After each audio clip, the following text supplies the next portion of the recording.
Hi, welcome to the Open Charm Chatter. And if you're here with me right now, we're here to recap Love and Marriage Huntsville, Season 6, Episode 24, Roger That.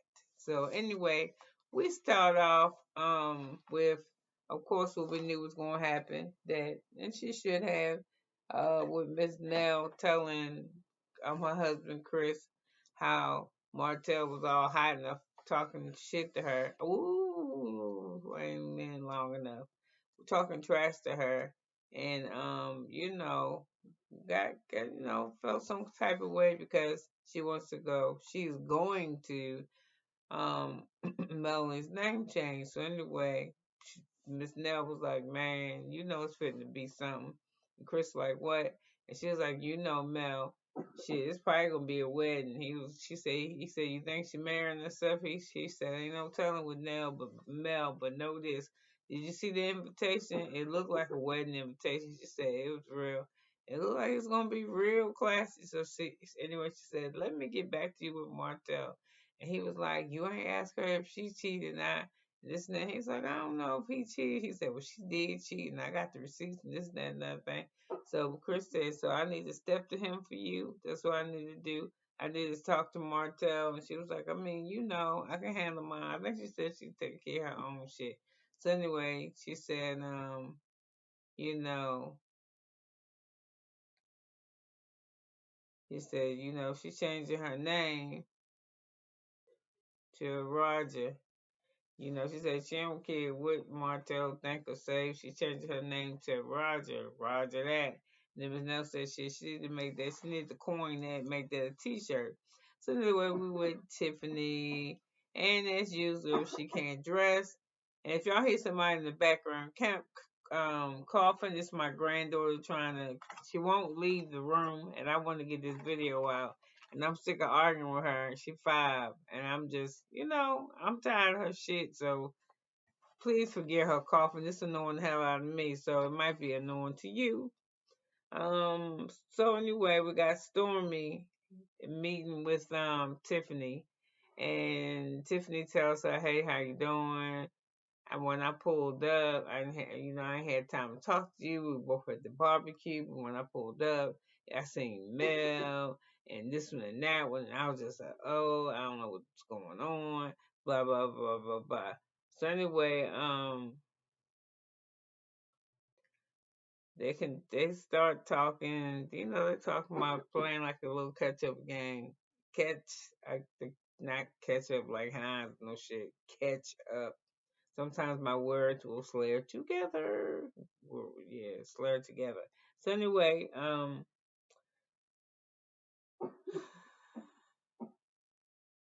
they continue to look at shit, but ain't nobody buying nothing. She said she there to get little gifts for the people that attend her baby, little aces, whatever. 7C. Yeah, 7C. So anyway, Stormy's like, I saw that little interview you did with Carlos King. And on it, it was a little bit fucked up with it. It was like, who the fuck is Kiki? She does, you know, how can somebody that's irrelevant be relevant? That's crazy to me. So she said that made me feel kind of like a way for you. You know what I'm saying? She said it made me feel sad. So, um,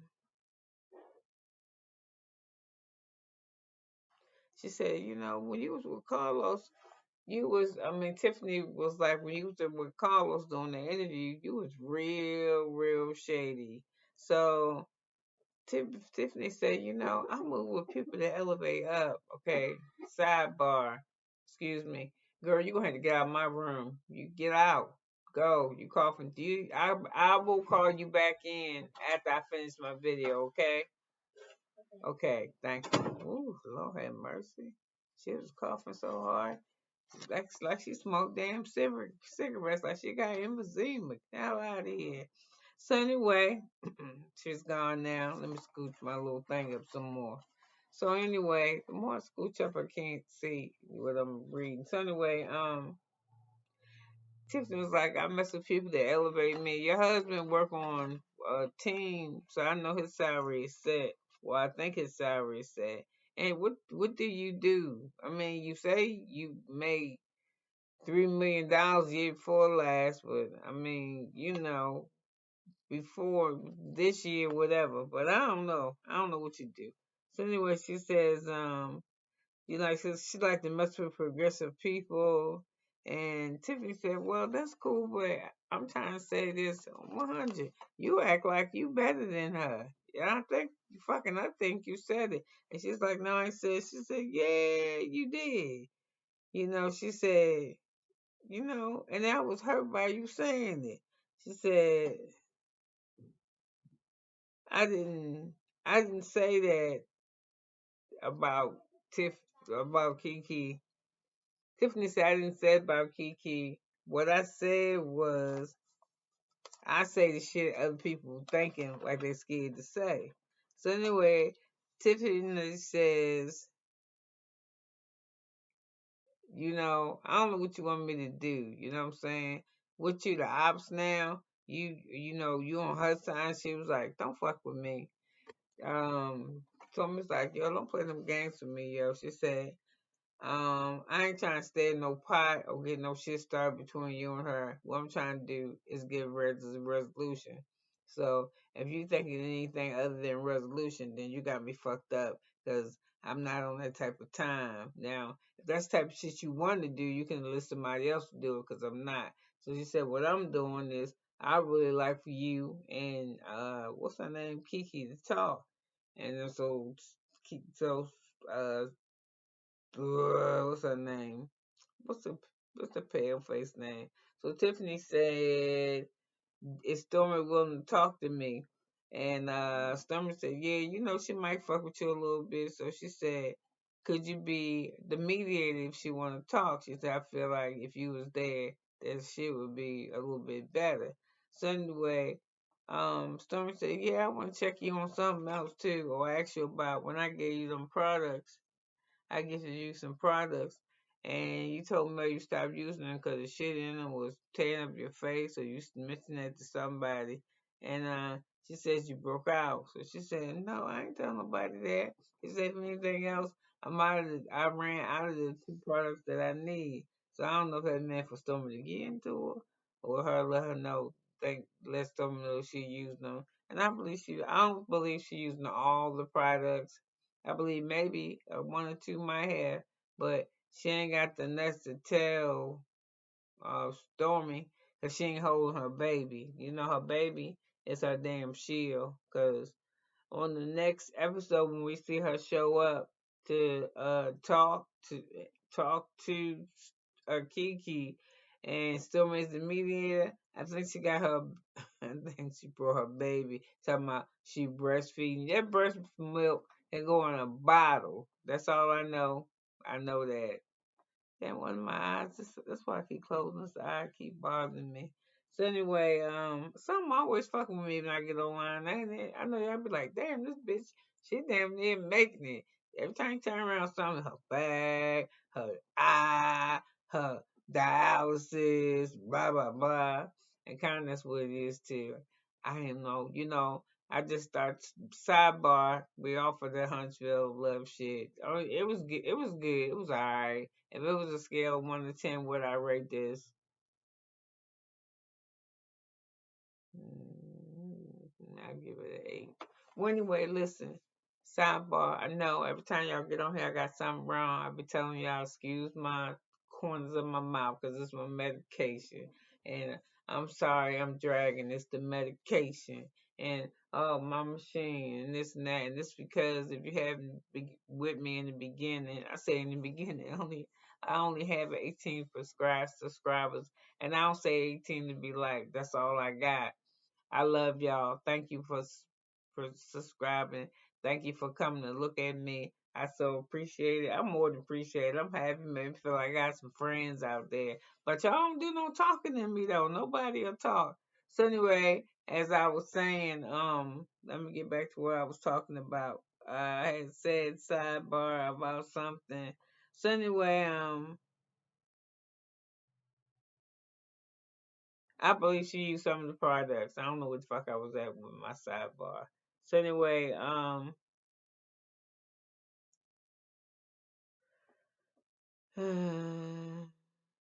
Stormy is really really very very much invested in Kiki's and Tiffany's relationship, and I don't understand why. I just don't. So anyway, of course, they show Mel, and they're outside in her backyard that looks like it has been transformed into uh like a Greek garden almost. We got black curtains, and you got waiters, and you got violins playing. She did her thing. She went all out. It looks like a wedding, and everybody that she invited, they there. And Melody looks pretty. She's going back to her name change, and it's a beautiful music song playing tribute to her name change. So she walked down the aisle like you walk down the aisle when you get married, and at the end of the aisle, there's a pastor, and he says a prayer first, thank God, and then thanking God, and then he says these things to Melody about her name change. So after that, his Melody has a few words. He talks to us. He gives the mic back. He says something else, and then it said the best part is her mother had something to say. I'm sorry, I got my eyes closed. I'm trying to remember what I'm in my head because I'm trying to remember. So anyway, the mother, what happens? Oh, so anyway, she walked in the aisle. The pastor says this prayer, then he says something good about Mel. Then after that, the mother comes in, and the mother says a beautiful thing to Mel. And then she calls her, Melody Cherie Rogers. And she tells us how good she's been as Rogers and all she's done. Anyway, that she was good. And then what happened? I think they start taking pictures and shit then. Yeah, or maybe not. Oh, they started mingling, and Miss Nell want to pull Melanie to the side, and I got a problem with that because I was like Mel, what the fuck are you doing? Why are you pulling me to the side away from my people? Got me back here behind the bushes, behind these curtains, talking about some shit I don't want to know about. Bringing up, well, hey Miss Nell, well, I just wanted to tell you, Martel had come by the house, and he brought me 2 bottles of wine, and I had told him I was coming to the name tag, and he had a fit about it, girl. And she said, really? And she was like, yeah, girl. She said, you would think he thought he made me. And she said, mm-hmm. And she said, I had the name Roger before he made me. She said, mm-hmm, girl. But he was like, her infidelities. And he was like, I don't know nothing about what you talking about. She never told me she was wrong. She was like, listen, I don't want to. I just. So anyway, she was trying to tell Miss Nell she didn't want to talk about it. So Miss Nell finally pulled in enough to engage her. And Mel was like, you know what? She said, I feel happy. And I feel good because when Miss Nell first seen her, she said when Miss Nell first pulled her to the side, she was like, "Hey Mel, how are you?" I mean, that my voice that sound funny. She was like, "How are you? How you feeling?" And I was like, "How the fuck you think she feeling? Look at all the money she spent. She feeling fine because her shit going off like she wanted to." So anyway, she was like, oh my hand. She was like, she's happy. And she said Miss Nell had to bring up Martell. And she was like, why she bring up Martell? To my shit. And I'm trying to get away from Martell. So anyway, she don't like it. So she tells her about the visit with Martell. He brought me the wine, this, that, and another thing. So now, she says, we was at the house fighting. She said, so, what's up with that? So she said, he didn't do whatever, whatever. I just don't care. So she said, you know what we're going to do, Miss Now? We're going to stop thinking about Martell and lead a positive energy. She was redirecting Miss Nell's energy, and it worked. So anyway, we fine, and now we at so I guess everything fine. The party went off well. So anyway, we at Nell's house, and everybody looks good. So her and Chris tell us that they got 4 children. They each brought one into the marriage, and then they had 2 together. So she said she don't believe in that blended family shit. That they all just family, brothers and sisters, and that's how she wanted. So she said the niece is kind of raised her. She kind of raised her niece, and it's because her niece kind of raised her. Her niece tried to get mixed up.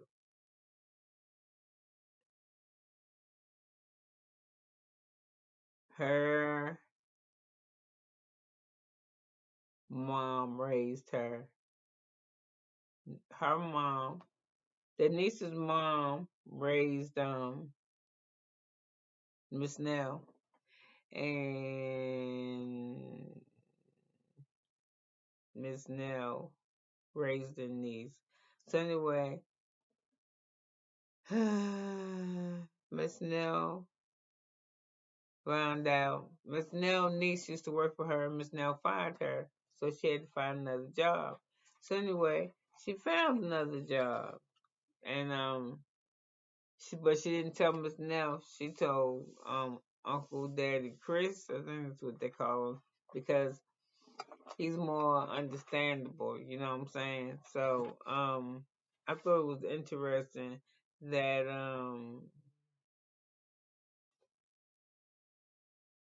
they said the kids, and like it is in most households, I think, that he's cool and he didn't tell her that she's gonna talk shit. And I wanted to fix the issue. So I think if you got a problem, you fix the problem, then she come back and ask about the problem, but the problem is fixed, or she can see herself that's not fixed. She's good. That makes sense. Yeah, it works for her.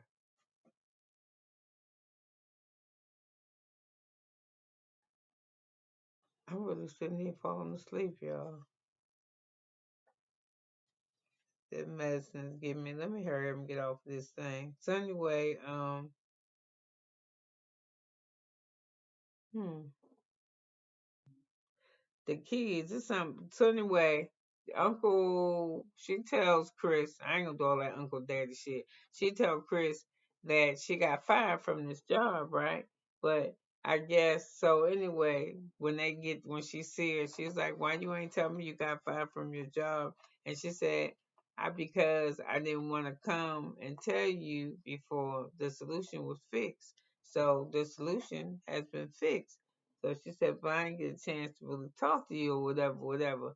And she said, yeah, I'm always the last to know everything. So she said, listen, reason why I told him is because I didn't want to hear your mouth every time somebody says something to you. Be going off. You be on it, coming off the top, saying shit that is irrelevant, and you just go on and on, and you make a big deal out of shit. So anyway, they said that she was hype as hell. And I wanted to say I liked them and they read together in their confessional. Her and Chris looked good. So, the little girl said, you always talking shit. And she said, I fixed the issue because, yeah, I got fired by finding a job. So I think she asked her why she got fired. So anyway, I don't know if she answered her or not, but she said, you always act like I can't do nothing because I got fired a whole lot of times. I don't. She right. Just said you got fired a whole lot of times. That mean you don't know how to do shit. That mean you don't want to do the shit they tell you to do. So anyway, they started talking to the son. And he sounded like he a real fuck up. I mean, I don't. You're not supposed to talk about people's children, but yeah. Oh my gosh. Ooh, I ain't had no treatment. Ooh, y'all, I got swollen. I ain't had no treatment. So anyway, what's tomorrow? Sunday. I think can probably make it one more day. So anyway, I'm just talking to myself. So anyway, they got their son. It's not he just being some shit. They say that he got some dogs. He went to jail first, and to get him and for him to get out of jail, somewhere or another they wound up paying $6,000 for him to get the son out of jail, and $3,800 for a dog for this dog medicine. I don't imagine he probably got like a pit bull or something because he looked like the type that would have a pit bull. And then the price of the medicine for the dog.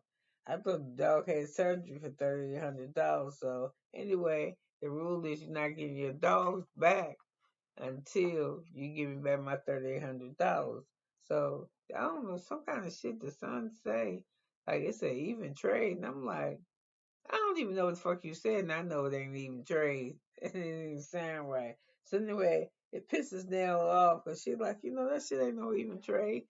We spent all this money to get you out of jail. So to me, it made me feel like their children are spoiled too. So there's $6,000, your ass gonna stay there, and $6,000, what the fuck did you do?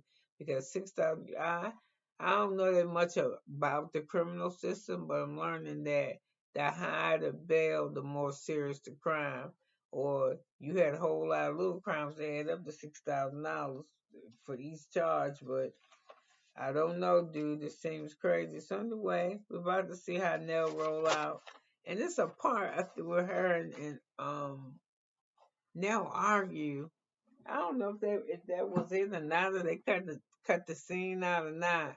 But maybe it's for I didn't see it in the next episode either, the upcoming episode. But they need to come on here to fucking reunion. I mean, how many? Or did they already? They said they already taped it. So Mel's thing should have been the last big thing. So we should this season should be over. I don't know what the hell they doing. I just don't know. I want to know, but I don't know. So anyway, with that, you could have been anywhere in the world, but you're here with me, and you spent 21 minutes, 22 minutes with me, and I want to say thank you very much. And I will see you on the next recap. See you guys. Bye now.